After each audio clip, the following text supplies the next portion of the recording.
Alright, we're here in the New York Comic Con, in the middle of Artist Alley. And we're here with JM Desantis, writer and illustrator extraordinaire. He's got some great work, some Lovecraftian stuff, some horror, lots of different types of stuff. Can you tell us a little bit about your work and some of the things you've done? Yeah, absolutely. I actually got my start with Comic Artists Guild. They're a good organization to join, whether you're a fan, writer, illustrator, whatever. Recently they just published this actually prose book. I wrote a science fiction short story for that.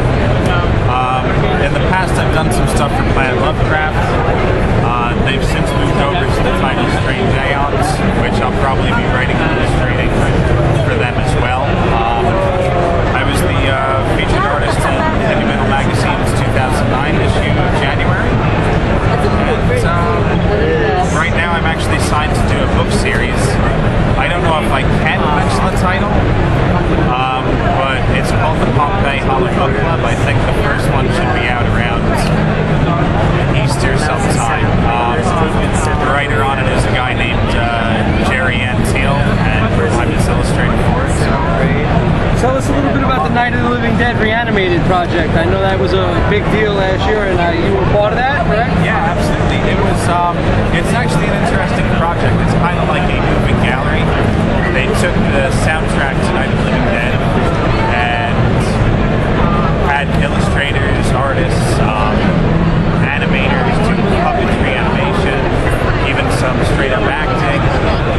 I did 8 illustrations for it and just cut all this to soundtrack. And actually, like I was telling you before, I came onto the project late. I was actually doing something for Planet Lovecraft at the time and couldn't do it. I really wanted to, and they came back to me 4 months later, and right away I just signed on.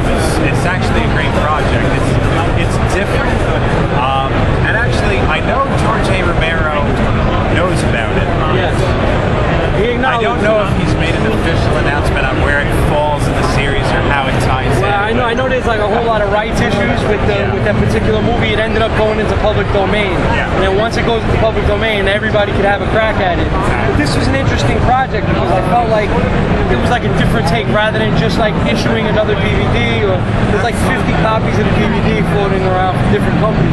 So this was like a nice, interesting topic, and I've heard about that, and I know they have an animated one that's coming out also at the beginning of this year. Yeah. So they're like good, like, alternate takes. At least they're not totally rehashing it. It's good. I mean, you have, I don't even know the number, I want to say 50, 100, maybe even 200 artists that all have their own take on the series, all have their own style, and it's almost like fan appreciation at the same time, because you get all of these people and their perspective on that story. And I mean, it was really the first big zombie story. I mean, everybody's been inspired by that. There's been so many spin-offs, remakes, copies,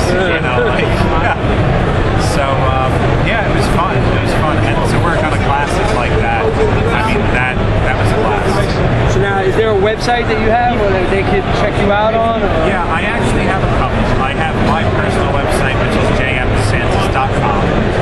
I also have been writing and illustrating stuff for gameflush.com. It's game-flush.com. It's a humorous video game news and review site. And unfortunately, I don't have anything with me on it, but I am starting up my own children's book thing, which is called Figments. You can find that at figments.com. Figments.com. Yeah. Okay, very nice to meet you. Good luck with everything, and congratulations